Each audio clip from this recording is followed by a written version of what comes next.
Bem, hoje é quarta-feira. Hoje é super quarta-feira. Bom dia, ouvintes da Rádio Cultura e internautas que acompanham o Preto no Branco pelo pnbonline.com.br. Hoje é super quarta-feira por causa do debate em Brasília, com duas sabatinas, do Paulo Gonet para a Procuradoria-Geral da República e de Flávio Dino para o Supremo Tribunal Federal. Nesta super quarta-feira também, nós temos aqui na Assembleia Legislativa um projeto incompreensível do governo do estado de Mato Grosso, que acaba com as reservas ambientais. Esse projeto, na minha opinião pessoal, não poderia ser votado pela Assembleia este ano. Por qual motivo? Porque a Assembleia já aprovou esse projeto esse ano. Esse projeto foi aprovado e foi considerado inconstitucional pelo Tribunal de Justiça. A reapresentação do mesmo projeto não pode ser feita no mesmo ano legislativo. Ele só poderia começar a ser votado no ano que vem. Mas estão abrindo a porteira, forçando a porteira, arrombando a porteira para acabar com qualquer vigilância ambiental no estado de Mato Grosso. Isso no instante em que a COP28 está alertando para o calorão. No instante em que o governo do estado está vendo desmoronar a serra de Chapada dos Guimarães nas proximidades do Portão do Inferno, e que a Secretaria de Infraestrutura começa hoje a fazer obras para a recuperação e a sustentação do local. No instante em que os geólogos estão alertando o governo do estado para o perigo que é ruir Chapada dos Guimarães. Não dá para o governo Mauro Mendes ficar ao lado do ouro, da ambição desmedida e contra qualquer política ambiental, porque tem interesses particulares nisso. O governante é para defender o Estado, para defender a população, para defender políticas públicas e não para fazer negócios particulares. Por isso que o Brasil é uma república. E na república a gente tem que respeitar a coisa pública. Não podemos aceitar que Chapada dos Guimarães seja a futura Brumadinho. Do jeito que está, com garimpos na área de proteção ambiental de Chapada dos Guimarães, nós vamos daqui a 20 anos ou 30 anos assistir aqui à mesma tragédia de Brumadinho. Do jeito que o governador Mauro Mendes trata o garimpo na região de Poconé, nós vamos assistir em Poconé, talvez em menos tempo, uma nova Maceió. Olha, o deputado Júlio Campos está dizendo o seguinte: olha, na crise chama o Júlio. Não tem uma crise maior que essa, deputado Júlio Campos. Da sua experiência como ex-governador, esse projeto não poderia ter sido aprovado na comissão que o deputado Júlio Campos preside, que é a Comissão de Constituição e Justiça. Por quê? Porque ele é flagrantemente inconstitucional.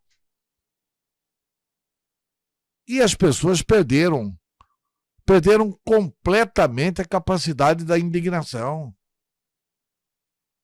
Por que Poconé não tem direito mais de beber a água do Bento Gomes? Por que o rio Bento Gomes secou? Tem ou não tem influência do garimpo na seca do rio Bento Gomes e na seca de outros riachos de Poconé? Por que a população de Poconé é obrigada a beber água de uma cava garimpeira? Como se o garimpeiro fosse um grande doador da cidade, cedendo a água com mercúrio para que a população se envenene cada vez mais.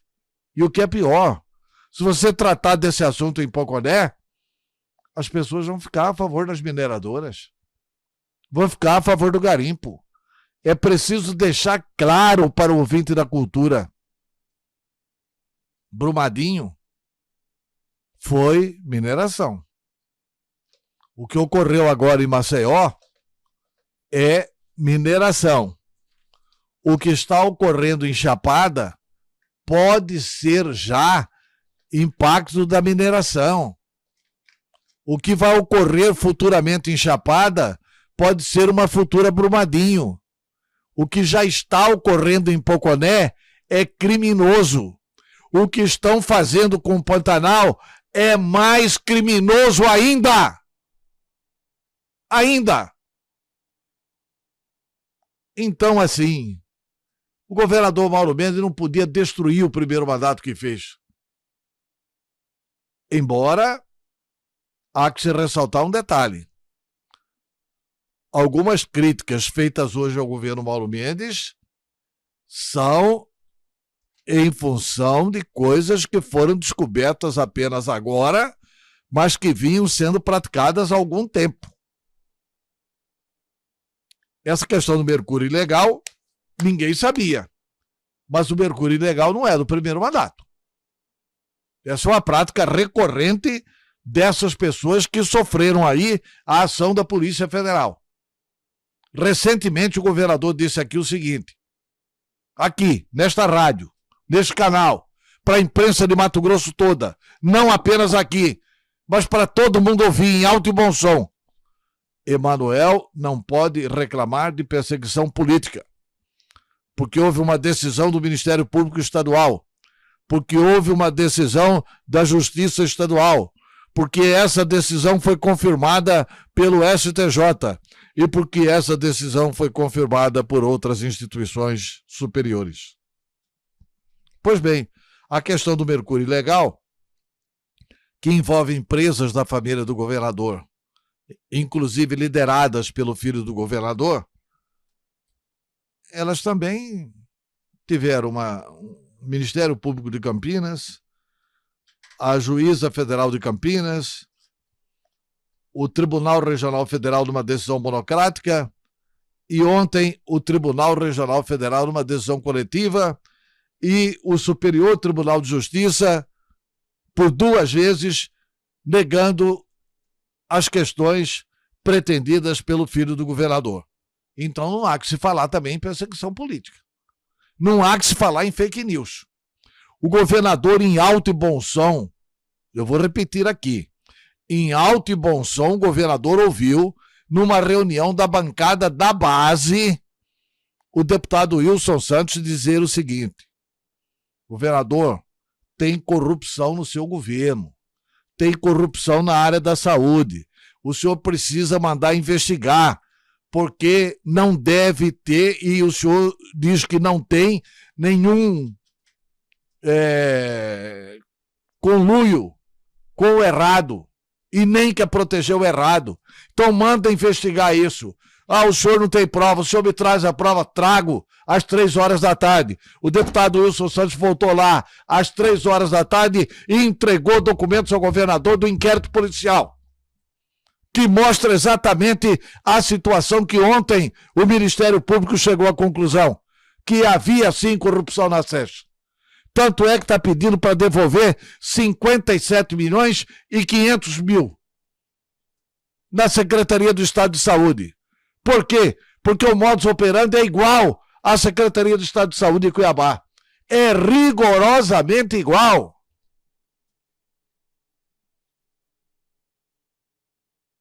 E com certeza o Ministério Público Estadual ainda não foi contundente o suficiente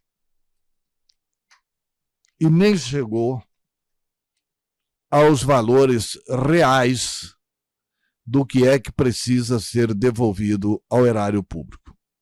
Até porque tem mais 7 inquéritos em andamento. Então, até isso o governo tá perdendo. Porque o governador falou várias vezes o seguinte: tô atacando minha família, como se essa questão do mercúrio ilegal fosse ataque à família. Não é. Eu não vi na imprensa, no rádio, na televisão, em nenhum veículo de comunicação do Estado, em nenhum site, a condenação ao filho do governador. Porque não tem. O que as pessoas dizem é que a empresa liderada por ele, da qual ele é administrador, está sendo investigada e que a Polícia Federal pediu a apreensão do passaporte dele. E do alto de uma arrogância jamais vista no Estado, mesmo com a ordem judicial, o passaporte não foi entregue até hoje, segundo o jornal A Gazeta. Eu não acompanho a apuração desse fato. Eu estou relatando aqui o que o jornal da Gazeta relatou. E não se pode mais falar, né? O governador dizia o seguinte: as pessoas falam disso porque não têm condições de falar do meu governo. Pronto, governador, estão falando do seu governo. O Ministério Público Estadual está pedindo para o seu governo, para pessoas do seu governo, devolverem 57 milhões e 500 mil. Para pessoas que o senhor se recusou a afastar, para devolverem 57 milhões e 500 mil reais. Isso sem falar nas muitas operações que existiram para combater a corrupção dentro da Secretaria do Estado do Meio Ambiente. Se isso tudo não é grave, não sei o que precisa acontecer no estado de Mato Grosso para que a população possa considerar gravíssima essa situação.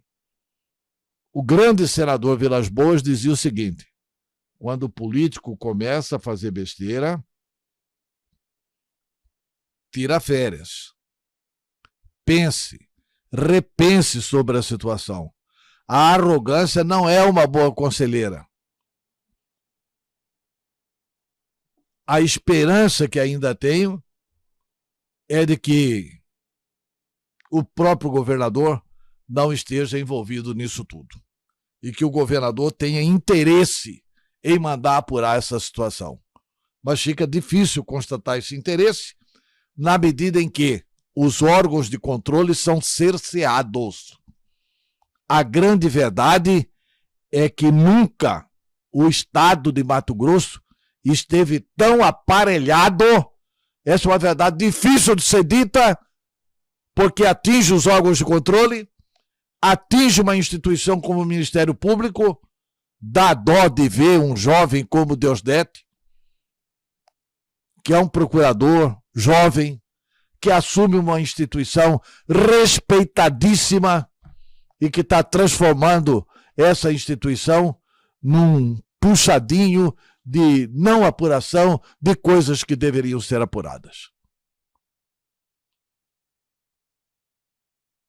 A própria fiscalização do Tribunal de Contas do Estado, embora existam vozes dissonantes no Tribunal de Contas, dos técnicos e de conselheiros, mas essas próprias apurações no Tribunal de Contas do Estado de Mato Grosso, elas atendem muito mais o interesse do governo.